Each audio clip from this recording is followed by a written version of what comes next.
Növbəti dərsimiz bizim adjektiv, yəni sifətdir. Bildiyimiz kimi sifət Azərbaycan dilində də olduğu kimi ismin yanında işlənir. Sifət nəyin yanında işlənir? İsmin. Sifət işlənir ismin yanında. Fe'l isə zərfin yanında. Yəni isim nəyi təyin edir? Sifət nəyi təyin edir? İsmi. Bəli, baxaq. Adjektiv, sifət. Sifət ümumiyyətlə ingiliscə ən məşhur dərəcələrinə görədir. Positive degree adi dərəcə, comparative degree müqayisə dərəcə, superlative degree üstünlük dərəcəsi. Adi dərəcə yalnız bir kökdən ibarət olur. Müqayisə dərəcə tək hecalara çox hecalara isə mo şəkilçi artırmaqla düzəlir. Kökün sonuna artırılır tək hecalıda. Amma kökdən əvvəl çox hecalıya isə mo gəlir. Üstünlük dərəcəsində z, kök, sonra s şəkilçisi, çox hecalara isə yenə the most, sonra kök. Baxaq məsəl üçün.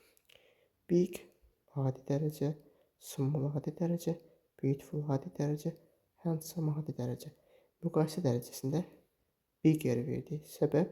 Çünki big tək hecalıdır. Small, smaller. Beautiful, nəyə görə mo verdik müqayisədə?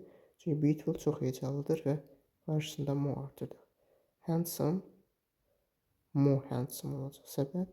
Çünki çox hecalı olduğu üçün mo artırıldı. Üstünlük dərəcəsi. Yenə baxıram burada üstünlük dərəcəsinə. The biggest, səbəb tək hecalıdır. The smallest, tək hecalıdır. The most beautiful və yaxud da ki, the most handsome. Çünki beautiful, handsome çox hecalıdır. Burada növbəti bir maraqlı yanaşma var ki, adi dərəcəsi olduğunu nədən bilə bilərik? Müqayisə dərəcəsi və üstünlük dərəcəsi. Əgər cümləmizdə as, not so as, rather, quite, enough, very, such so, to tipli sözlər gördüyümüz zaman bunlar adi dərəcəni göstərir. Yəni heç bir şəkilçi olmayacaq.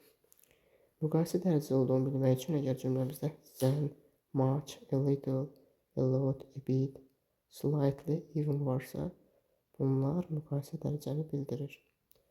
Üstünlük dərəcəsinin olduğunu bilmək üçün əgər cümləmizdə all of, one of, have ever, have ever və yaxud da ki, have ever in my family varsa, bunlar da üstünlük dərəcəsinin olduğunu bildirir.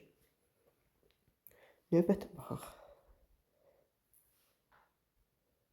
Quite var, çox tamamilə demək və quit var, səssiz. Bundan diqqət etmək lazımdır. Elder sözü. Elder sözü elder olan yerdə, yəni zən işlənə bilməz. Elder olan yerdə zən işlənə bilməz. Digər maraqlı məqam. My job is boring və yaxud da ki, I am bored. Yadda saxlayın. Sifətdə ayıncı şəkilçisi cansıza,